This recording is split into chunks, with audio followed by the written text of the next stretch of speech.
Well, good morning, good afternoon, good evening, wherever you are this time of day. It happens to be a little bit around 2 o'clock here in California. Welcome to Rick's Corner. Now, I want to get into a little bit of the history of bodybuilding again because I've had people write comments on Facebook.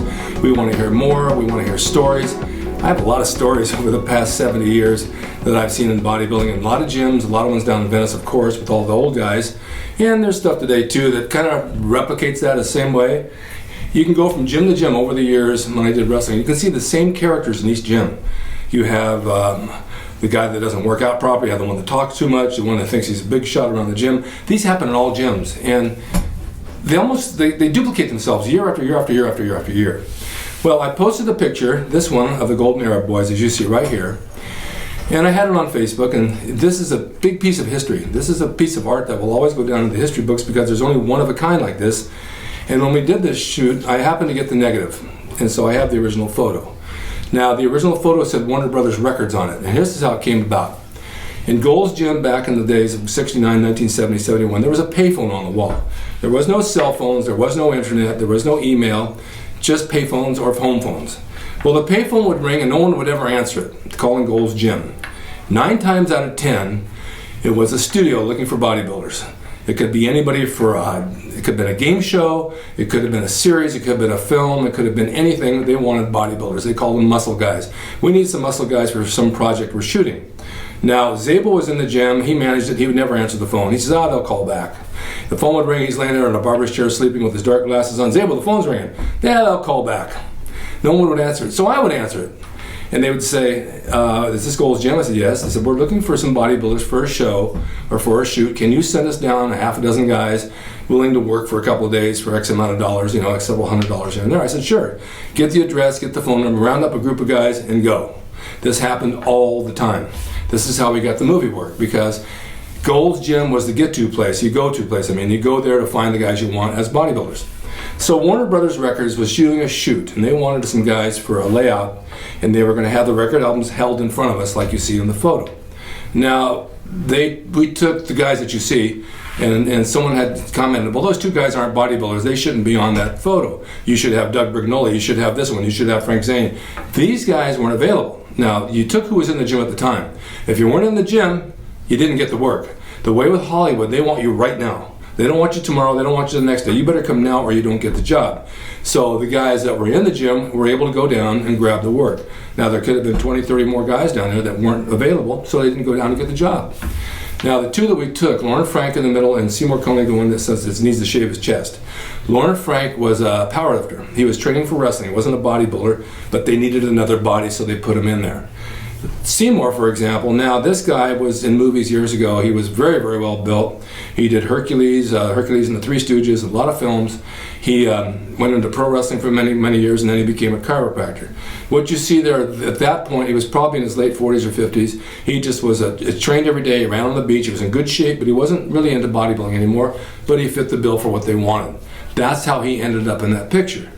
Now, the title said Warner Brothers Records. I changed it to the Golden Era Boys just for fun. The record albums are covering us down here, and the reason why is they're advertising Warner Brothers Records. But what they did with the photo that nobody really knows, and I'm trying to find the picture of it because I had it, for Billboard magazine, which is an industry magazine in the music business, took all of our heads off, and they put the heads of the company on each one's body. Now I have that magazine somewhere, I don't know where it is, it's in my garage among thousands of photos and magazines, and I can't find it to upload it, but I am at some point. But this is how this picture came about. Now, I have this picture on my website for sale for $25. I'll autograph it and send it out. If you want it, go to rickdrasin.com and I'll send you a copy of the photo that you can put on your wall as a history of bodybuilding, as well as the Gold's Gym logo, which I offer now, signed and drawn by me, each one individually drawn, signed by me, and sent out to you. So those are available on my website if you want them. And if you want to have a piece of history, I got it here for you. Now let's go a little farther. Bodybuilding back in those days, everybody said the golden era, the group of guys that hung together. Yes, there was a group of guys. There was Arnold and Franco, myself, and Zane, and all these guys. There are certain guys that didn't come along all the time. Zane was one of them. He wasn't there all the time. Platz wasn't there all the time. He came later. But the guys you see in this photo, and there's other guys beyond that we all hung out. Now, it's not just bodybuilders. That's what I'm trying to get the point across. Joe Gold, who ran the gym, who owned the gym, had many, many friends.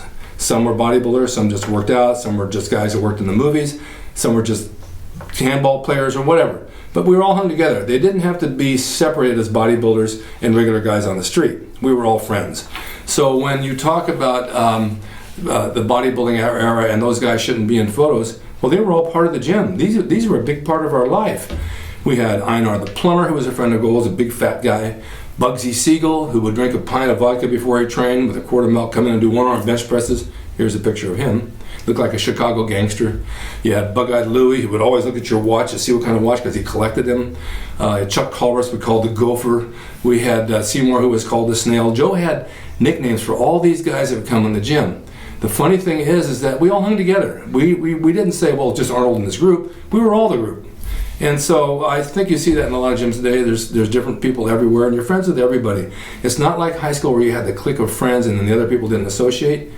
Everybody associated. If we went out, everybody went. If it was just a few of us top bodybuilders.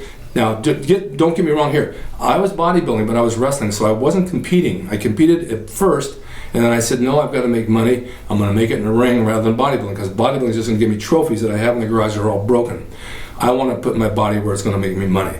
So I went into wrestling instead, and I enjoyed it. But I trained like a bodybuilder because I figured if I'm going to be in the ring selling my flesh, it better look just as good as those guys do on stage. And because I trained with them, those are the same results that I got. But I wanted to explain this because a lot of people don't know that. You don't have to be a top-notch bodybuilder in that group in order to be part of the crowd or to be in the magazine or be anything. This is the way it was. We were one big family. Probably 30, 40 of us that hung out together, and probably 20 of the guys, 30 of the guys you never saw in your life. But they were part of the group. And so you can't separate them and say, those guys don't belong, these don't belong, because we were like a family. Whether you had a 20-inch arm or a 12-inch arm, you were still part of the family. You didn't pick and choose who you wanted to hang with. Now, they also said none of these guys would compare to the ones today. How can you compare? The guys today are all blown out with insulin, GH, like elephants, and we didn't look like that. I prefer the bodies we had. You put a pair of jeans and a shirt on, you look athletic, you look good. You put a jeans and a shirt on today, they look like elephants walking down the street.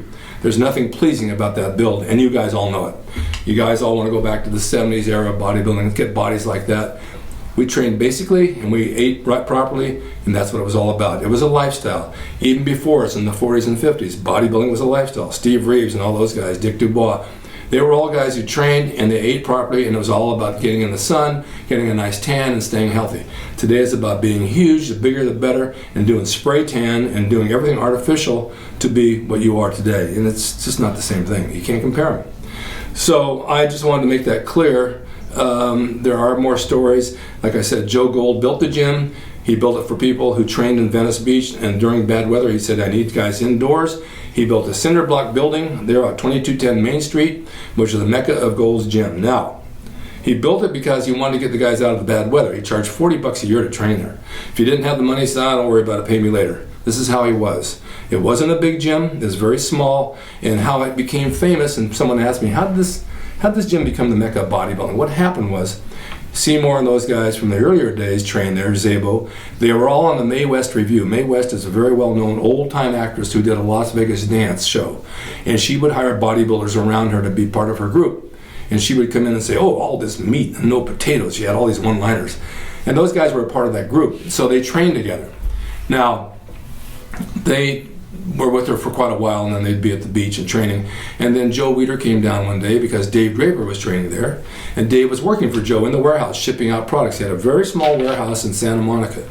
And so Joe would put Dave on the cover of the magazines. He'd have him throughout the articles, and everybody would see Dave Draper trains at Gold's Gym in Venice, and Joe Weider's promoting Dave. And then Arnold came along, and then Joe put him in the magazines and put him everywhere, and everybody became an Arnold fan. Well, there's Arnold and Dave Draper. Then here came Franco. Oh, then Frank Zane, and all these guys came to the Gold's Gym in Venice. Well, because of the magazine, because of the articles, because of the ad layouts, everybody thought this has to be the place to be. This got to be the biggest gym in the world.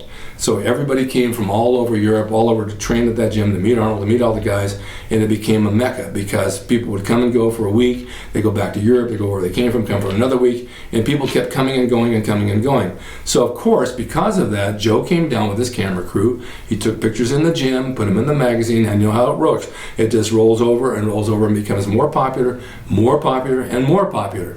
And so this little hole in the wall became what was known as the mecca of bodybuilding. Now this lasted a couple of years. In '73 they asked me to do the logo that you see here that I'm offering for sale, and 2 other guys bought it. They kept the gym for a couple of years, or maybe a year and a half, I believe. Didn't do much with it. Then they sold it again to Ken Sprague.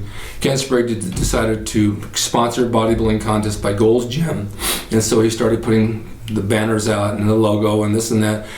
Come to our next bodybuilding show sponsored by Gold's Gym, so it got a bigger name and a bigger name, and then he ended up selling it to Pete Grimkowski and Ed Connors and a few guys. They moved it over to, I believe it was 2nd Street in Santa Monica, in a building owned by actor Robert Blake. It became bigger and bigger and bigger, and then they moved over to Hampton, where it is now, and made it even bigger, and kept it for quite a few years until they sold it for millions and millions and millions of dollars to, I believe it was Omni Hotels, and I think they own it now. It's a big corporation out of Texas. They're not really into bodybuilding, they're just into making money and the gym and the property. So that's where the gym ended up, and that's where it is now. And I just went down last Sunday just to hang out for a little bit, and I was really kind of very disappointed that I didn't see any of the guys I saw years ago, maybe 1 or 2, all new faces. If you ask anybody who's Joe Gold, they don't know. There's not even a picture of him on the wall. And if it hadn't been for Joe Gold and these guys and myself doing the logo and all that, nothing would have been what it is today, sponsored by Gold's Gym, because there would have been no Gold's Gym. So who knows what avenue it would have taken, but this was the path that made bodybuilding history, and this is the path that made bodybuilding famous. So I wanted to relate that to all you guys who don't know the history of it. There's a long history there, and I was very happy to be a part of it. And I'm still a part of it in my heart and my mind. I always will be. And I'm trying to reach out to a lot of the name guys from years ago, get them on the show. A lot of the guys don't use a computer, so they know how to Skype, and many of them don't live here, so I can't get them.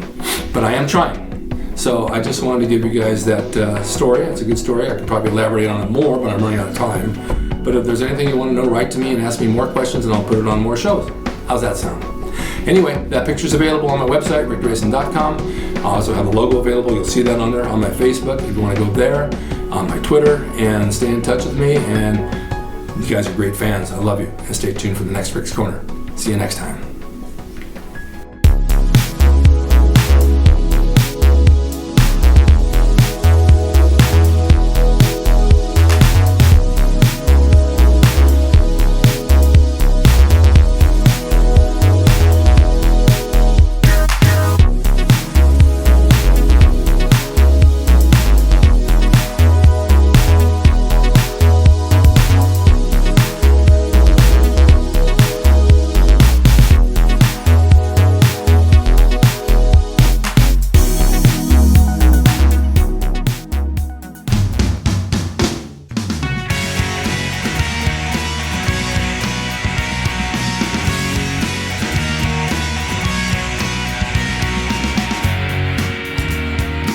It's rickdrasin.com. He is the equalizer, baby. See you next time.